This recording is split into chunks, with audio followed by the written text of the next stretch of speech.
கர்த்தருடைய பிரசன்னத்திலிருந்து அருமையான தேவனுடைய பிள்ளைகளை இந்த சிலுவை தியானத்துக்குள்ளாக அன்போடு வாழ்த்து வரவேற்கிறேன்.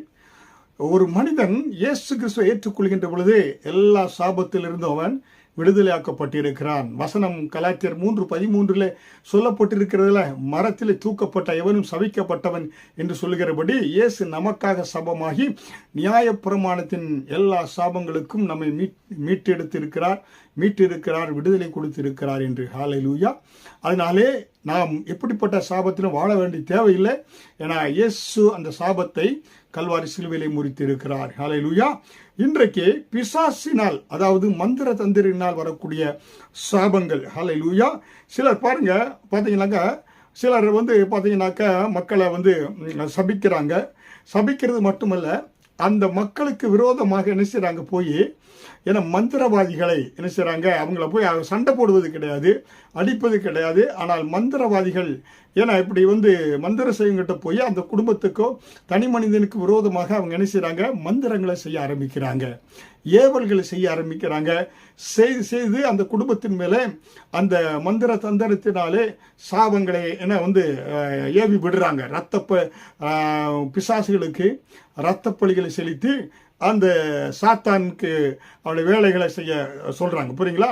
அது அநேகமாக நீங்கள் பார்க்கல. இந்திய தேசத்தில் மலையாள மாந்திரிகம் சொல்லுவாங்க. இங்கே நம்ம சிங்கப்பூர் தேசத்தில் மலேசியா மாந்திரங்கள் என்று சொல்லுவாங்க, இந்தோனேஷியா மாந்திரங்கள் சொல்லி ஒவ்வொரு தேசங்கள், ஆப்பிரிக்கா தேசங்கள் போனால் அதிகமாக மாந்திரிகங்கள். ஏன்னா ரேனார்ட் போங்கே அவருடைய கூட்டங்களில் பார்க்கும்போது அப்படியே தாயத்துகள் எல்லா மந்திரங்கள் எல்லாம் அந்த கூட்டத்தில் அப்படியே போட்டு நிறைய கொண்டு அதை எரிப்பாங்க. அப்படிப்பட்ட மந்திரவாதிகளை பார்க்குறாங்க. ஹல்லேலூயா.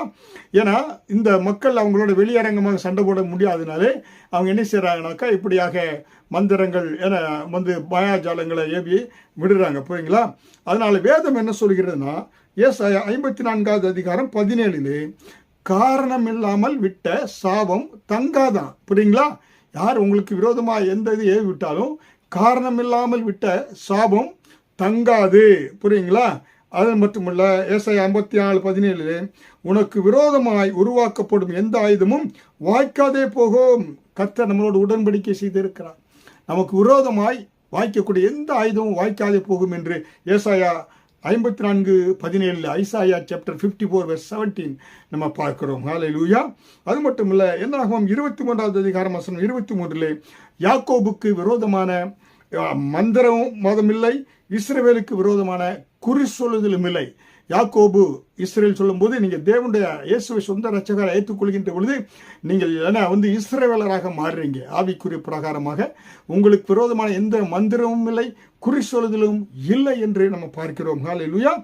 ஏன் இது பழைய ஏற்பாட்டில் சொல்லப்பட்டிருக்குன்னா, பிலேயாம் பாலாக் என்பவன் பிலேயாம் அவர் தீர்க்கதரிசியை கூப்பிட்டு இஸ்ரவேலுக்கு விரோதமாக 3 மலைகளில் ஆடு மாடுகளை வழியிட்டு சபிக்க சொல்றான். அவங்க நன்றாக அந்த பள்ளத்தாக்கில் படுத்துக்கிட்டு இருக்கிறாங்க. மோசே அழைத்து கொண்டு வந்திருக்கிறாரு. இங்கே பாலாக் என்ன செய்றான், இஸ்ரவேலை சபிக்கணும்படியாக வாயை திறக்கின்ற பொழுது கர்த்தர் சொல்றார், இஸ்ரவேலுக்கு விரோதமான மந்திரவாதம் இல்லை, ஏன்னா யாக்கோபுக்கு விரோதமான குறி சொல்லுவதும் இல்லை என்று சொல்லி ஆண்டவர் சொல்கிறார். அது மட்டுமில்லை, அந்த பிலேயாம் இஸ்ரவேலை சபிக்க வாயை திறக்கின்ற பொழுது என்னாகும் 24வது அதிகாரம் வசனம் 1 என்ன சொல்கிறார், நான் இஸ்ரவேலை ஆசீர்வதிப்பதே கர்த்தருக்கு பிரியம் என்று அவர் வாயிலிருந்து வருகிறது. ஹல்லேலூயா.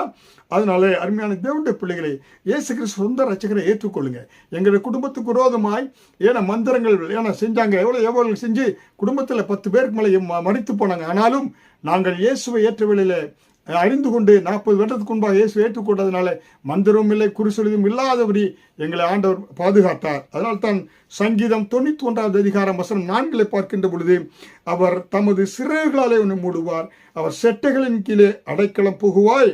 சங்கீதம் 91:10 ஆகையால் பொல்லாப்பு உனக்கு நேரிடாது, வாதை உன் கூடாரத்தை அணுகாது. ஹல்லேலூயா.